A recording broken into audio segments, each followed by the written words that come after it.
So, welcome, dear Anna. I'm really happy you're here to this episode of Thank you so much. Singing Mothers.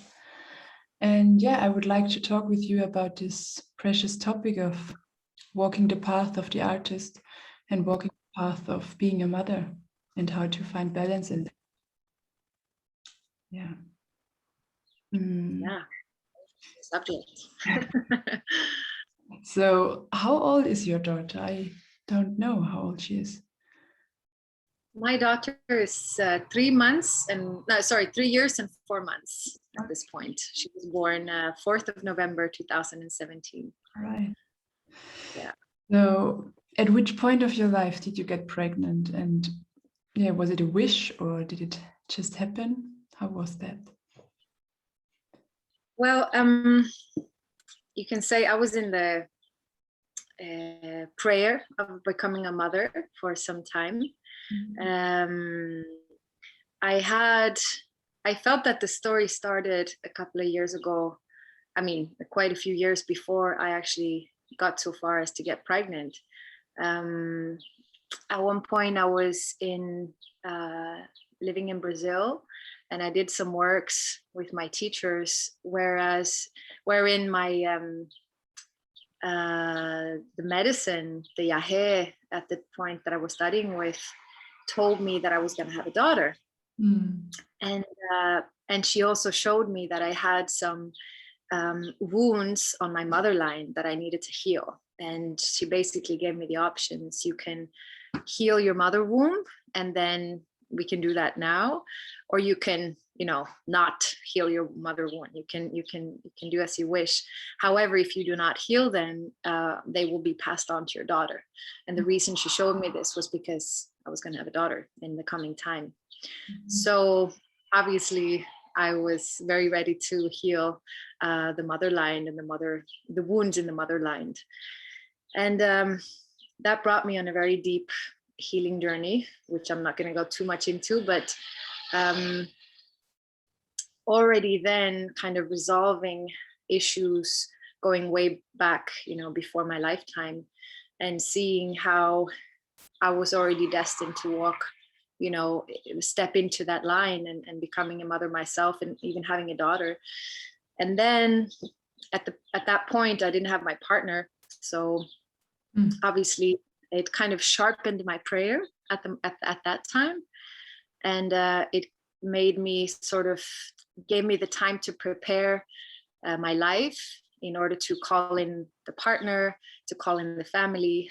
But I did feel very deeply in my soul that was what I was yearning for, was to have my family, my flock, my tribe, my pack around me. So it took a lot of work, many years, to prepare that ground, prepare myself, clean myself, start to make space to receive all that, and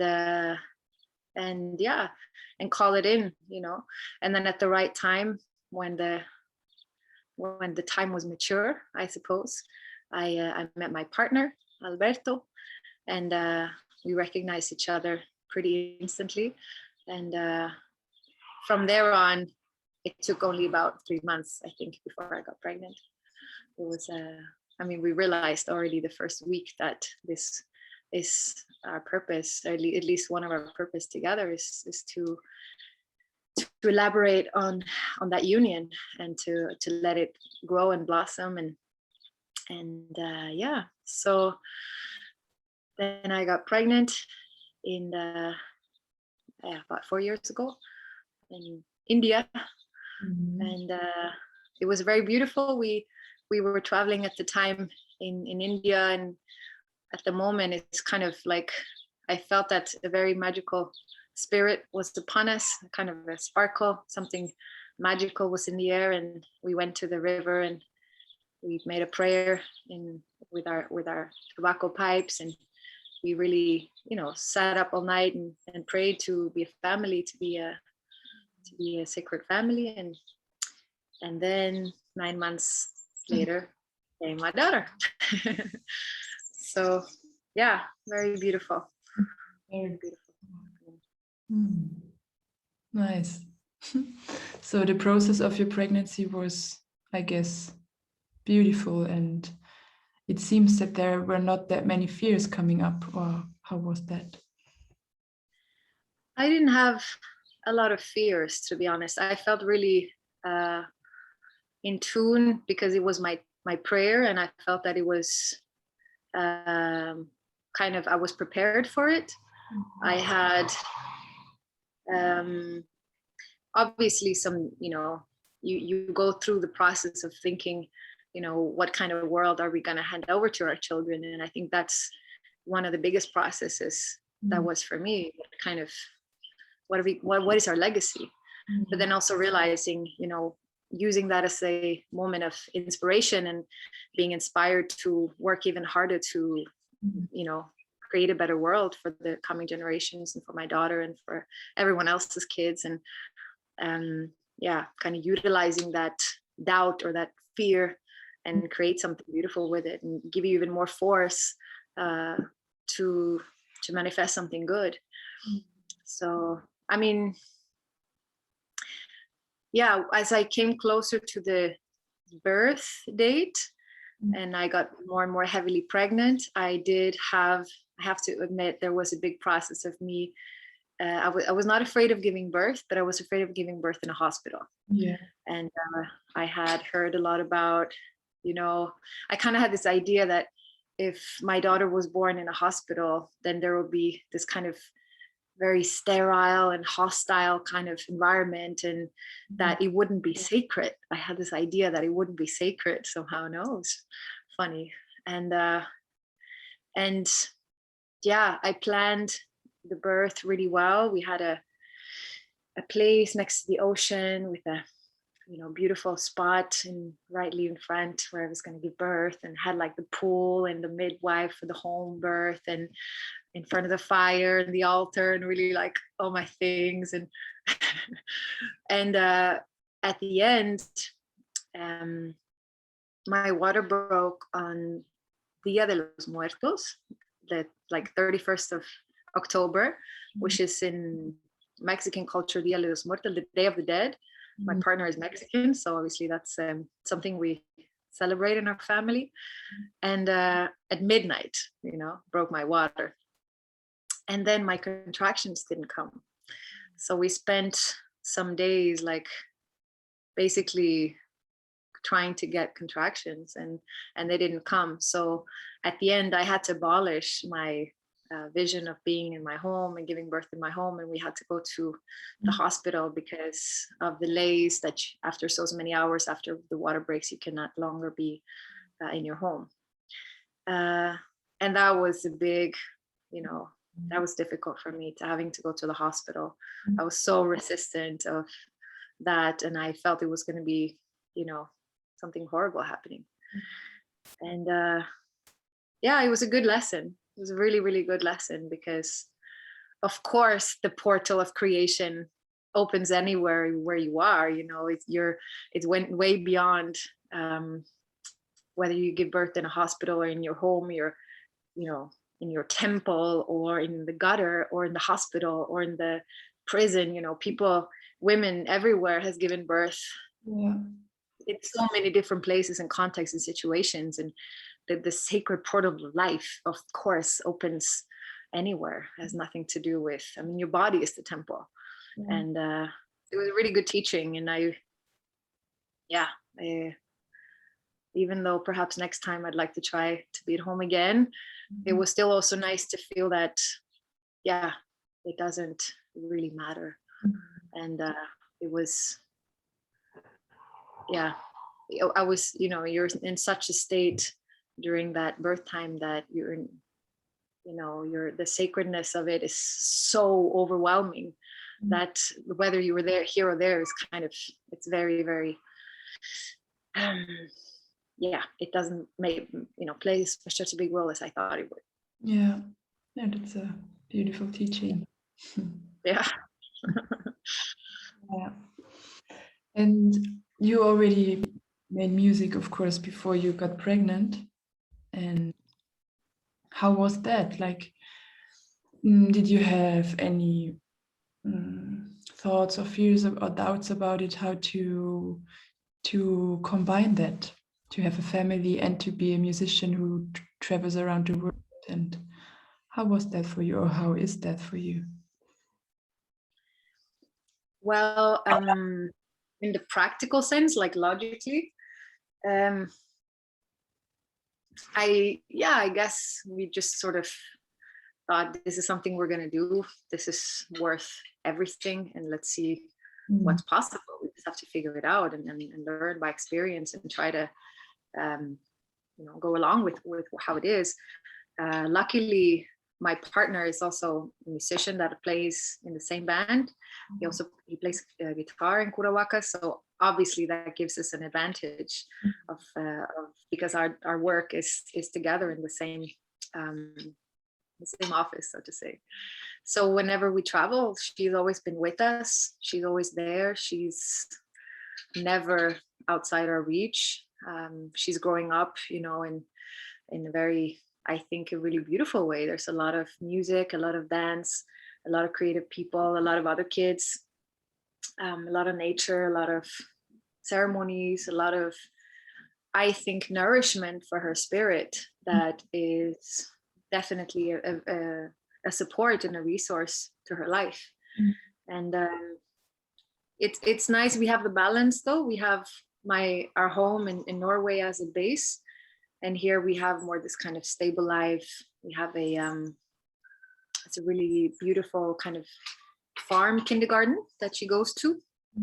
And now that she's a bit older, she's 3, so now she goes to this farm kindergarten where they have animals and they plant and they collect vegetables, they collect the eggs from the chicken, they have a teepee in the forest, they play a lot outside, they go and ski in the winter. It's very active, very outdoor. And I think it's also good that she has this routine too, because I think some kind of structure like that is also important to children. So I think she has a pretty good balance of the kind of traveling, touring life and the kind of structural living in one home, going to her things and being with grandparents and all these things. Yeah. So it's a good balance, but obviously it takes we have the advantage that we have both parents are in the same work, so to say. Beautiful. It sounds like it's pretty flowing, easy. Like, yeah. I mean, sometimes people ask and like, but how do you do it with kids? Like, how does your world and your creative life not stop when you have a child? And I think it is also what you make it, no? I mean, depending obviously on the situation and everything, but if you want to make it work, I think you can make it work. Maybe that sounds a bit obnoxious, but I think it's true. I think we definitely hold the tools to create the lives that we want, and following your purpose and developing your talent and sharing your talent, I think, is something that everyone has for them if they want it, and if they give it the time and the dedication and the work and open for that, open their calendars, open their lives, open their possibilities. Sometimes I think it's harder in the sort of old world paradigm where you're supposed to go to work and be in an office so long, and this is not necessarily, this lifestyle not necessarily, I think, designed in order to cultivate the family from within, right? It has a different incentive. And I think what we've done for a long time, even before we've met and started this particular chapter, is to cultivate our own creativity and have that guide us. And for many years it was simply just picking one feather after the other, and now it's come to this point where we can actually live like this, work like this, and functions really well like this. But I think it is to create a design in your life where you put the sacred at its center, and you decide what is that sacred design for me, and what is it in my life, and recognize it and cultivate it, right? Cultivate it as you would cultivate a plant. You nourish it, and you make space, and you take care of it in a way that it blossoms. And I think we do that for our family with everything we do. If it's not good for our family, we don't do it. But we also see that us as parents following what we feel is our purpose on the planet and in our lives is very good for the kids, right? It's very complementary for them to see that, life can be lived like this, and you can have this freedom and also have that, just ability to create your own life. Empowering to hear that. Yeah. So did you realize the difference in your creativity or in your voice, in your poetry, I don't know, since you are a mother? That something changed? Well, I guess all of me changed, right?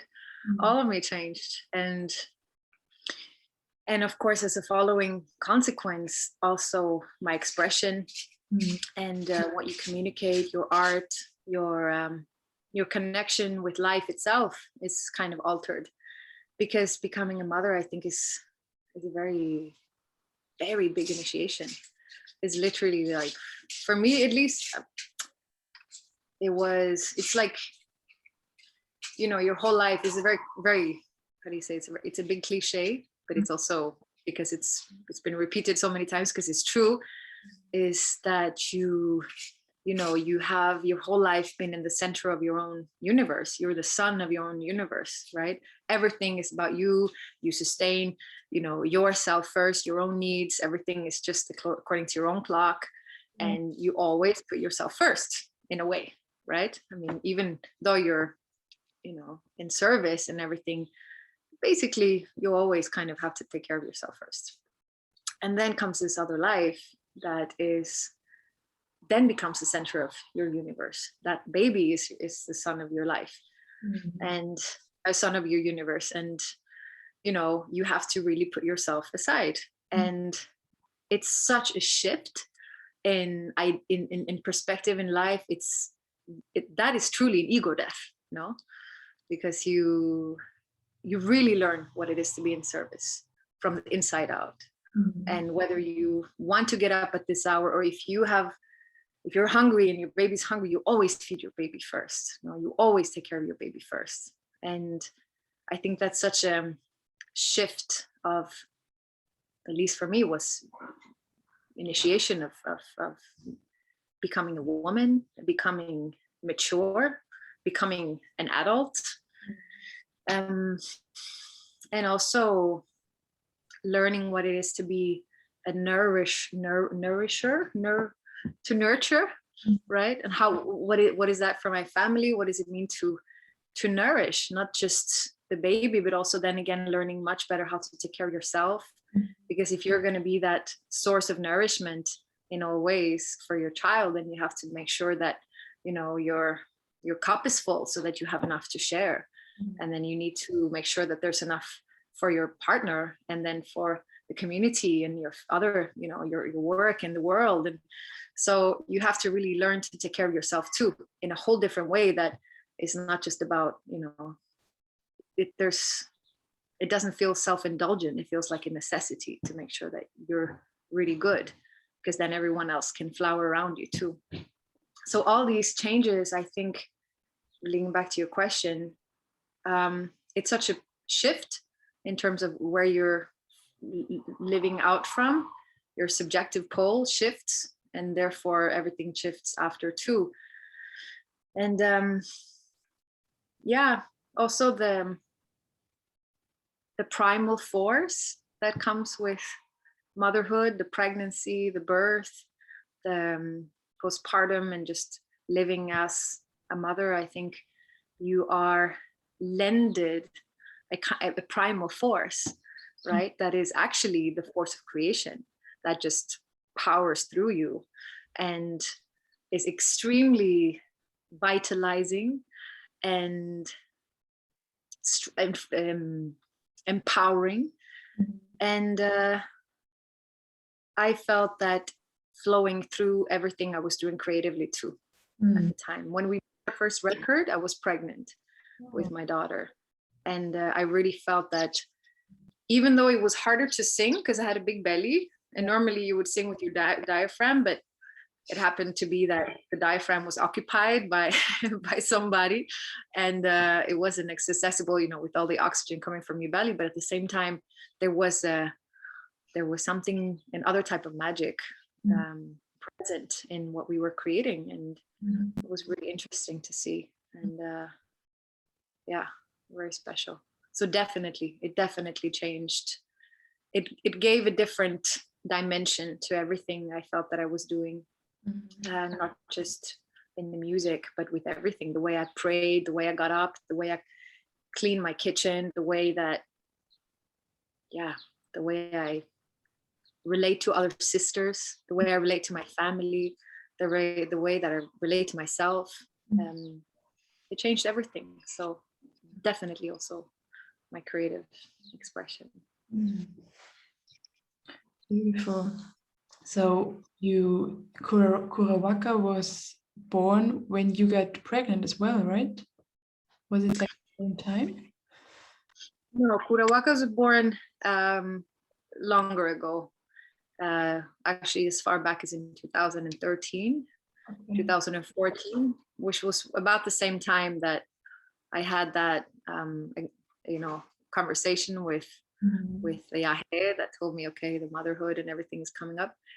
But the birth of the record, our first record, Call of the Wild, was we were making that when I was pregnant. Yeah. So when we in the studio recording and everything was done there, I was with the growing belly. Yeah. So it sounds like you find enough space for yourself, for your creative work, that it's not that you feel too much restricted from being a mother, that you find your way of writing songs and doing your art, and on the other hand you're also mother, right? Yeah, I think they go very easily hand in hand. You know, I see sometimes I think it definitely doesn't lack the inspiration. I mean, it's so beautiful to accompany a little young soul on her path of discovering the world. And there's so much beauty in the world that I want to show my daughter. And we have so much, share so much joy in singing and dancing and walking in the gardens and in the forests, and there's just so much beauty. So there's so much inspiration there. There's so much nourishment for the heart, and your heart is of course overwhelmed sometimes. And of course there is the challenge of finding the moments of peace and solitude that normally you need in order to write. And but they come, and I think it's also another skill that you learn as a mother is using the moments that you do have.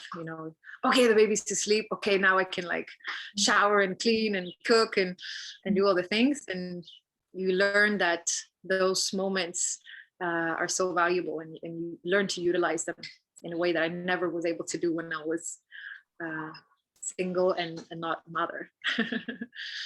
Yeah. So you already talked about your partner, but which role does your partner play in all this, in your life, in being an artist, being a mother? Maybe. Well, he's a very, very important part, of course. It's really our altar that is at the center of this, our union, our love, our alliance. And it was important for me because my partner was married before, so he has 3 children from his first marriage, and was already kind of an experienced father, which for me was amazing because it kind of gave me even more security that he would know what to do in case she choked or something. He's like knows exactly what to do. And he's very natural in his part, in the fatherhood. He's always present. I mean, we work together, we live together, travel together. and our daughter is very much growing out of that altar between us. So it's definitely a duality at stake. And yeah, and he's also, it's also very central to his prayer and his path to be a father and to sustain the family and to protect and take care of. And he will, whether it's lighting the fire in the morning to make the house warm, chopping the wood and making all the safe structure around it, so that, and hold everything, hold the energy always, so that me as the mother and the woman can sort of just bring all the sweetness and the cleanliness and the this type of sweet energy, and my daughter can blossom in the middle of it. So it's a beautiful companionship, for sure. Definitely not always super easy, but I think it's always the container is always whole, because we have a very shared intention of, this is what we want to do. We want to be committed to each other. We want to share this. There's no doubt about this is what we're both wanting to do. And I think that creates a very safe container and a strong container that is, that we can take care of. Yeah. Wow, so good to hear you. So it sounds like you want to have more children than one, right? Yeah, absolutely. Absolutely. It's on the horizon. Yeah. So is there anything else you want to say or you want to share, maybe, or tell other women who are pregnant, have mothers, or wanting to be a mother? Well, I guess to maybe one thing is to not be afraid of continuing your life and your passion, your work, whatever you do in life that makes you passionate about living. You can do both. You can combine. It's not like, oh, you get kids and then your life is over. At the contrary, I really feel that that's when you, yes, it's hard, and everyone kind of knows, yes, it is challenging to have children, but it's so cool. I mean, it's such a privilege. It's so fun. It's so exciting, and you can bring your kids. I think it's really important to understand that whatever you do in your life, if it's a healthy kind of if it's a healthy, sustainable thing that you're doing, you can probably bring your kids. And if it makes you passionate, whether you're a dancer or an entrepreneur, or you are a farmer, or whatever that you whatever purpose you have on this planet, there's probably a lot of skills in what you do that you can pass on to your kids. And that is very, very precious, to spend time with them, and bring them in the garden, like, teach them to plant seeds, teach them to pray the water, teach them to make a fire, teach them the elementary things in life. I think is very important. It's very nourishing personally, and obviously for the kids, but it's also now creating a whole new generations of people that are of children that are awake to the sacred design of life. And I think that is a very exciting time. And the generations that are coming now, they are amazing. The youth that are coming now, they're so crystallized and so amazingly interesting and exciting to see where we're heading with these amazingly new, strong youth. It's very inspiring. So I guess that, and also, I see a lot of sometimes moms being nervous about becoming stepping into that unknown. And even though it is big and it's normal to be nervous when you kind of stand on the mountain and you're gonna jump into something unknown, it's very obviously, natural to be nervous. But at the same time, just, throw yourself out in it. This is something that we're born to do. This is in our DNA. This is in our bones. Our bodies know so well what to do. And I think the key is to, prepare yourself and be really in tune with yourself. Listen to your body, pay attention to the dreams, listen to your own heart, listen to your own womb, and not pay so much attention to everyone else's opinions. Can be a little bit disturbing rather than encouraging sometimes. I think the main compass that we have as women, especially stepping into motherhood, is our instincts and our intuition, and letting kind of, allowing ourselves to trust that, and the amazing intelligence that our body has. I think something that has been revealed, at least through my pregnancy and the whole process of creating a child from your body, is it's just how incredibly wise the body is. The body is the whole earth, right? Mother Earth is literally taking, you're embodying the whole planet when you're in this state. And there's so much wisdom and so much guidance, and there's so much support from your ancestor lines and so many spirits around you wanting this to go well. And you have so much support, even if you're a single mom, you have so much support, and everything in nature is on your side, and and allow yourself that worthiness, and allow yourself that miracle, and just enjoy and open up and flower. Oh, I get goosebumps. Thank you. So it's an honor for me to talk with you about that. It's really beautiful to listen to you and to get this empowerment. Very beautiful. So I would love if you want to share a song, maybe a song which embodies all that for you.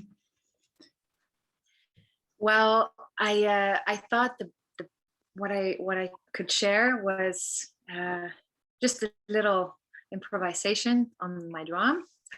And what I wanted to mention before too, in terms of being inspired through motherhood, is for me, it's a lot like singing to my daughter when she goes to sleep, and just letting the kind of the imagination brings your voice to new lands and landscapes. And we do that a lot, and a lot of creation comes also out of those moments. So I thought I could do is just to do a little bit of that. It has at least the rawness of the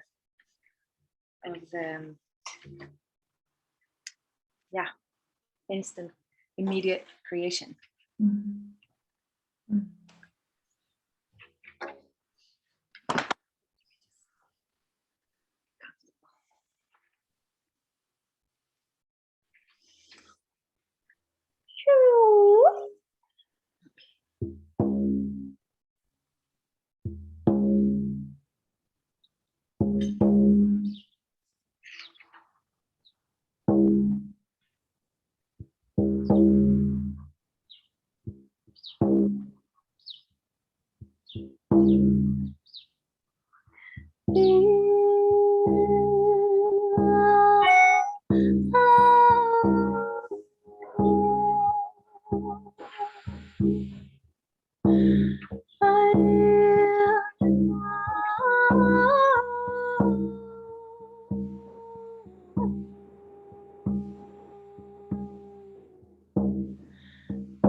Thank you so much.